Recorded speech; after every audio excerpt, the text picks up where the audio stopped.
Every single book which I've topper suggested, but nothing worked for me. I was like कि नहीं होगा छोड़ देते हैं, नहीं हो रहा है तो क्या फ़ायदा इनको दोबारा पढ़ने से। I would like to thank Study IQ. I got connected to Study IQ. Study IQ ने मेरा मेंस तक मैंने साथ दिया, उसके बाद भी उन्होंने मेरा साथ नहीं छोड़ा। And I have taken this mock at Study IQ. And I would recommend Study IQ. Yes, I will definitely recommend Study IQ.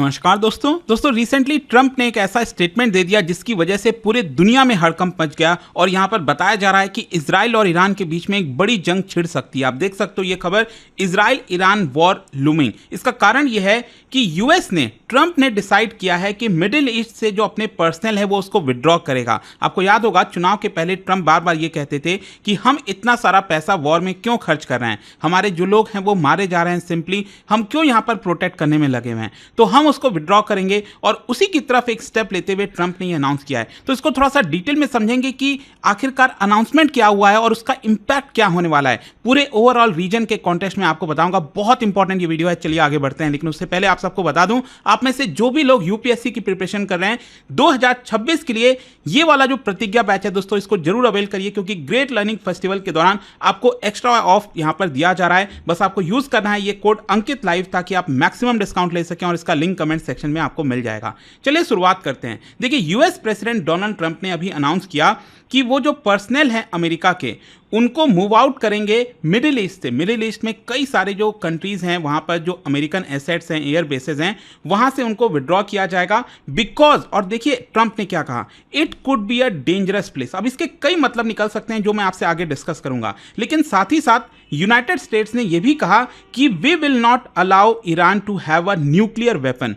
तो यहां पर अब सब पूरे दुनिया को डर है कि क्या ईरान भी एक न्यूक्लियर वेपन बना लेगा। तो इसको देखते हुए यहां पर ट्रंप ने कहा है कि we will not allow Iran to develop a nuclear weapon. अच्छा, यहां पर आपको थोड़ा सा बैकग्राउंड समझना पड़ेगा। जो ट्रंप की लॉन्ग स्टैंडिंग स्टैंस है मिडिल ईस्ट को लेकर, क्या पॉलिसी है। देखो, डोनाल्ड ट्रंप बार बार यही कहते हैं कि अमेरिका फर्स्ट उनकी फॉरेन पॉलिसी होगी, जिसके अंदर जो यूएस का इन्वॉल्वमेंट है फॉरेन कॉन्फ्लिक्ट में उसको कम किया जाएगा।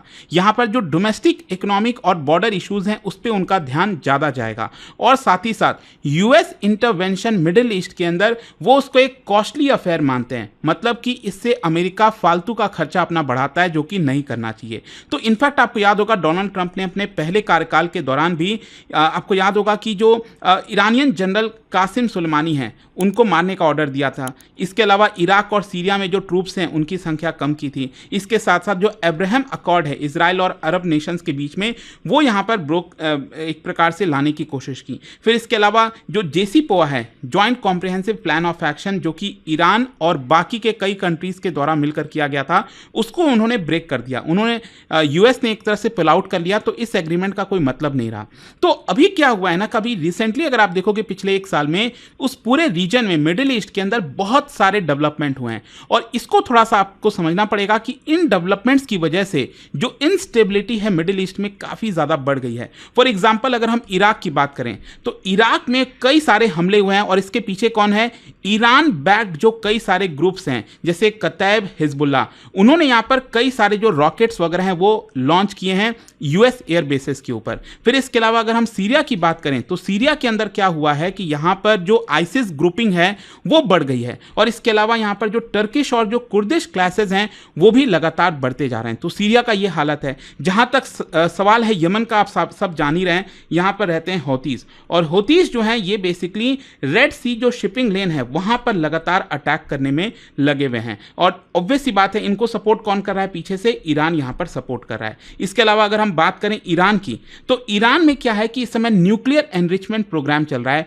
जो कि इजराइल को बिल्कुल भी पसंद नहीं है। तो इजराइल ने कुछ अटैक्स किए, आपको याद होगा ईरान के अंदर भी। फिर जहां तक सवाल है इजराइल और गाजा का, यहां पर तो ऑलरेडी आप सब जान ही रहे हैं कि कितना ज्यादा इस समय प्रॉब्लम हो रखा है। सीज फायर ब्रेक होने के बाद और ज्यादा यहां पर टेंशन बढ़ गया है। इजराइल ने एक तरह से ठान लिया है कि हम हमास को पूरी तरह से खत्म करके रहेंगे। तो आई होप आप समझ पा रहे होंगे कि पूरे के पूरे मिडिल ईस्ट में पिछले एक साल में यहां पर बहुत ज्यादा टेंशन बढ़ गई है, इंस्टेबिलिटी काफी बढ़ गई है। तो इसी को देखते हुए कहीं ना कहीं ट्रंप ने डिसाइड किया है कि यूएस विड्रॉ करेगा। अच्छा, ट्रंप ने जो कहा है कि यूएस विड्रॉ करेगा मिडिल ईस्ट से, इसका मतलब क्या है, कौन विड्रॉ करेगा? सबसे पहली बात है कि जो यूएस की एम्बेसीज हैं, काउंसुलेट्स हैं, जैसे बगदाद में, इरबिल में, वहां पर जो डिप्लोमेटिक स्टाफ हैं उनको वहां से हटाया जाएगा, वापस यूएस बुलाया जाएगा। फिर इसके अलावा कई सारे जो मिलिट्री एडवाइजर्स हैं जो असिस्ट करते हैं इराकी और कुर्दिश फोर्सेस को, उनको भी वहां से विड्रॉ कराया जा रहा है। इसके अलावा सीआईए, एनएसए के जो एजेंट्स हैं जो इंटेलिजेंस गैदरिंग में लगे रहते हैं ईरानियन प्रॉक्सीज के बारे में जानने के लिए, तो उनको भी वहां से हटाया जा रहा है। और ऑब्वियस बात, आप सोचिए कितना इंपैक्ट करेगा। जो इंटेलिजेंस गैदरिंग पहले कर पाती थी अमेरिका, वो अब यहां पर नहीं हो पाएगी, मतलब उनके पास इंफॉर्मेशन नहीं होगा पहले से।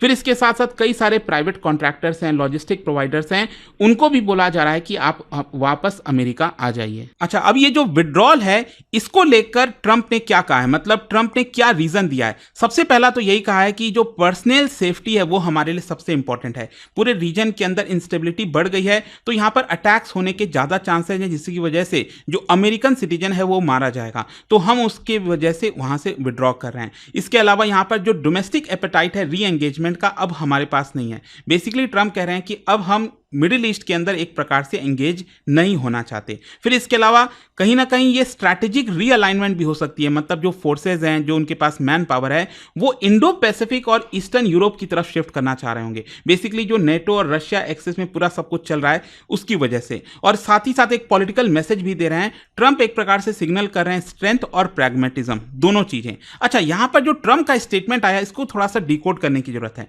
ट्रंप ने क्या कहा? It could be a dangerous place, मतलब मिडिल ईस्ट के बारे में वो कह रहे हैं it could be a dangerous place and we will see what happens.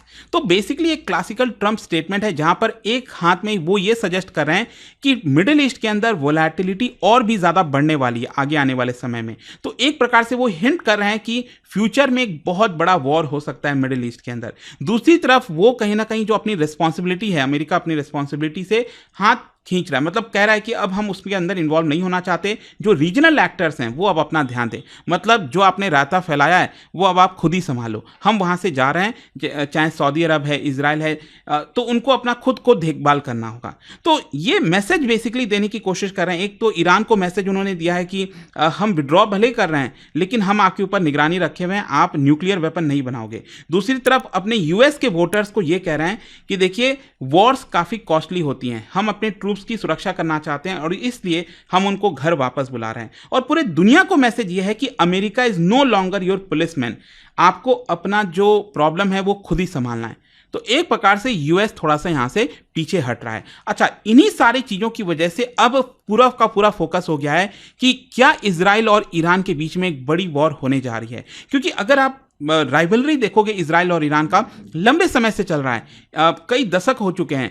Iran ये कहता है एक प्रकार से कि इजराइल का एग्जिस्टेंस नहीं होना चाहिए, इजराइल जिस तरह से बना एक देश, तो वो एग्जिस्ट करना ही नहीं चाहिए। और इसी की वजह से ईरान बैक्ड कई सारे ग्रुप्स, हिजबुल्लाह, हमास, इस्लामिक जिहाद, सब यहां पर इजराइल के ऊपर अटैक करते रहते हैं। दूसरी तरफ इजराइल का ये कहना है कि ईरान जिस तरह से यहां पर न्यूक्लियर वेपन बना रहा है, ये उनके एग्जिस्टेंस के लिए थ्रेट है, इजराइल के एग्जिस्टेंस के लिए थ्रेट है। कल के डेट में ईरान न्यूक्लियर वेपन बना देगा, वो तो ईरान इजराइल के ऊपर दाग सकता है। तो इजराइल को यह डर है कि ईरान किसी भी कीमत पर न्यूक्लियर वेपन ना बनाए, और इसीलिए इजराइल लगातार साइबर अटैक या फिर डायरेक्टली मिसाइल अटैक वगैरह के माध्यम से कोशिश करता रहता है कि ईरान के ऊपर ज़्यादा से ज़्यादा अटैक किया जाए। अच्छा, रिसेंटली अगर आप देखोगे तो ईरान बैक्ड कई सारे जो ग्रुप्स हैं, उन्होंने इजरायली और वेस्टर्न टारगेट्स को चुना है सीरिया, इराक और यमन के अंदर, और वहां पर अटैक किए हैं। फिर जो इजराइल जो है उसको ऐसा लगता है कि high profile strike Iranian personal के ऊपर लगातार करना चाहिए, न्यूक्लियर इंफ्रास्ट्रक्चर के ऊपर करना चाहिए,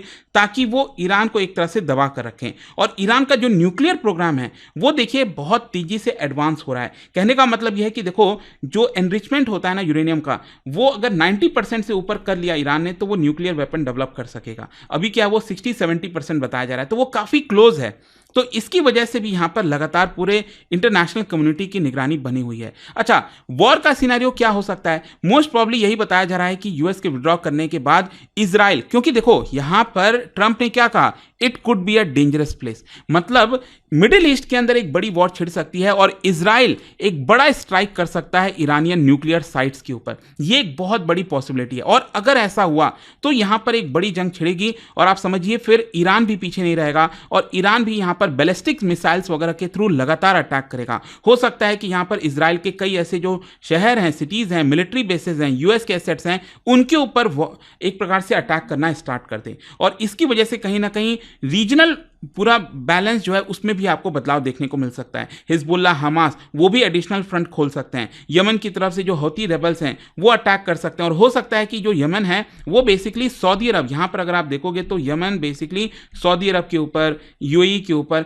कई सारे उनके जो ऑयल वगैरह बेसेस होते हैं वहाँ पर अटैक करना स्टार्ट कर सकता है। तो एक बड़ी जो मैं आपको बोला ना जंग छिड़ सकती है। खैर जो भी है, क्वेश्चन यहाँ पर यह आता है कि अमेरिका जो विड्रॉ कर रहा है मिडिल ईस्ट से, इसका जियो पॉलिटिकल इंपैक्ट क्या हो सकता है। देखो अगर हम शॉर्ट टर्म में देखें तो यहां पर क्या है कि एक तो यूएस, ट्रंप यही चाहते हैं ना कि जो यूएस के लोग हैं वो उनकी जानें बचें। वहां पर वॉर होने के चांसेस हैं तो इसकी वजह से हो सकता है कि अमेरिकन लोगों को भी जाने जा सकती हैं, तो उसलिए उनको वहां से हटा रहे हैं। और क्या है कि अगले साल अमेरिका में मिड टर्म है, इलेक्शन है, तो उसके पहले भी यहां पर ट्रंप जो है एंटी वॉर इमेज अपना लाना चाहते हैं। फिर इसके अलावा यहां पर लॉन्ग टर्म इंप्लीकेशन ये हो सकता है कि देखो अमेरिका का जो रीजनल इन्फ्लुएंस है डेफिनेटली वो खराब होने वाला है, वीक होने वाला है, कमजोर होने वाला है और इसकी वजह से एक बहुत बड़ा पावर वैक्यूम क्रिएट होगा मिडिल ईस्ट में, जो कि अलग अलग प्लेयर्स अब उसको कैप्चर करने की कोशिश करेंगे। फॉर एग्जाम्पल अगर हम बात करें इस पूरे रीजन के अंदर आगे क्या हो सकता है, अगर हम ईरान की बात करें तो ईरान और ज्यादा एम्बोल्डेंड हो जाएगा यूएस के जाने की वजह से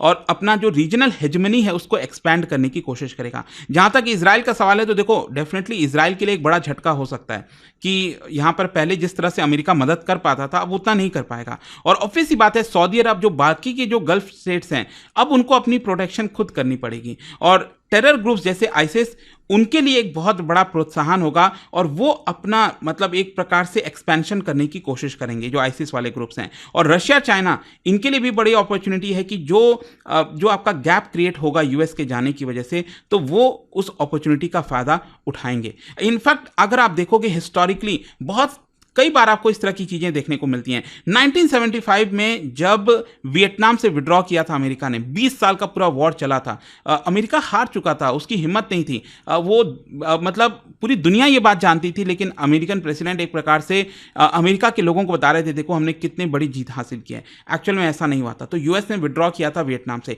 2011 में ओबामा ने विड्रॉ किया था इराक से और वहां पर जो वैक्यूम क्रिएट हुआ था और इसी का कारण बनता है आइसिस जिस तरह से एक्सपैंड हुआ था ना, that was one of the big reason कि ओबामा ने अपने ट्रूप्स का विड्रॉल किया था इराक से। 2021 में बाइडन ने अफगानिस्तान से एग्जिट किया था और उस समय आपको याद होगा तालिबान ने पूरी तरह से टेक ओवर कर लिया था। तो इस बार भी कहीं ना कहीं कहा जा रहा है कि जो ट्रंप हैं वो अगर यहाँ पर विड्रॉ कर रहे हैं तो एक प्रकार से एक बड़ा वैक्यूम क्रिएट होगा और देखना होगा कि उसको अब कौन कैप्चर करने की कोशिश करता है। तो ये पूरा वीडियो था दोस्तों, आई होप कि आपको अच्छे समझ में आया होगा। और जाने से पहले एक बहुत इंटरेस्टिंग क्वेश्चन देखो, जो अब्राहम अकॉर्ड है जो कि यूएस के द्वारा ब्रोक किया गया था, it involves normalization of ties between Israel and which of the following countries, ये आपको बताना है। और इसका जो राइट आंसर आप सब जानते हैं, मेरे इंस्टाग्राम पर तो मिलेगा ही, वहां पर अगर आप नहीं हो कोई बात नहीं, टेलीग्राम से ले सकते हैं इसका सही उत्तर। और कई सारे जो एमसीक्यूज है वो मैं अपने स्टोरीज में डालते रहता हूं। और दोस्तों जैसा मैंने आपको बताया, यूपीएससी की तैयारी कर रहे हैं, ग्रेट लर्निंग फेस्टिवल चल रहा है, एक्स्ट्रा डिस्काउंट आपको मिल रहा है हमारे प्रतिज्ञा बैच पर। बस यूज करना है ये कोड अंकित लाइव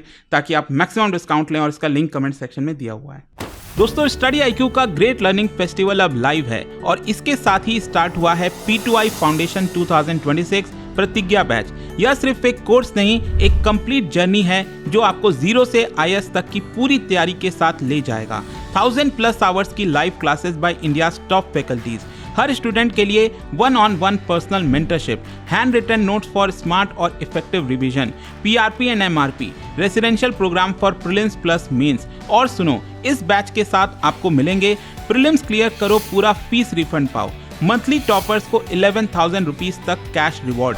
सेल अभी चल रहा है लेकिन सिर्फ कुछ ही दिन के लिए और सीट्स लिमिटेड हैं, तो वेट बिल्कुल मत करना। अभी स्टडी आईक्यू ऐप या वेबसाइट पर जाओ, सर्च करो P2I फाउंडेशन 2026 प्रतिज्ञा बैच, क्लिक करो बाय नाउ और यूज करो code Ankit live ANKITLIVE for the lowest price. Batch start हो चुका है, एडमिशन क्लोजिंग 15th को है। यह सिर्फ एक बैच नहीं, यह है IAS बनने की प्रतिज्ञा। Let's begin your UPSC journey together. Every single book which have toppers suggested, but nothing worked for me. I was like कि नहीं होगा छोड़ देते हैं, नहीं हो रहा है तो क्या फ़ायदा इनको दोबारा पढ़ने से। I would like to thank Study IQ. I got connected to Study IQ. Study IQ ने मेरा मेंस तक मैंने साथ दिया, उसके बाद भी उन्होंने मेरा साथ नहीं छोड़ा। And I have taken this mock at Study IQ. And I would recommend Study IQ. Yes, I will recommend, definitely recommend Study IQ.